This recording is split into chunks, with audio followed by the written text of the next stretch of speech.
Sot e mora telefonin e mamit me vete në shkollë. Jo për lojra, jo për TikTok, për emergjencë. Kështu më tha ajo. Vetëm mos e ndiz zërin, më paralajmëroi. Sigurisht që harrova.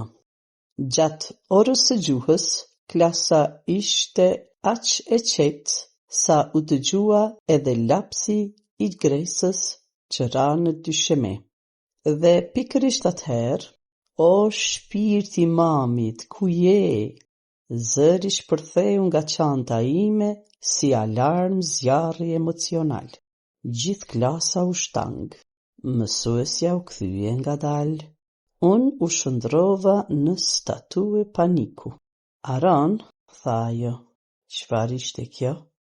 U përpoqa të shpëtoja situatën. Është këmbana e kishës.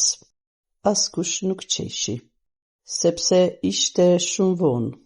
Telefoni vazhdoi. Hajde, mamit po i merret zemra.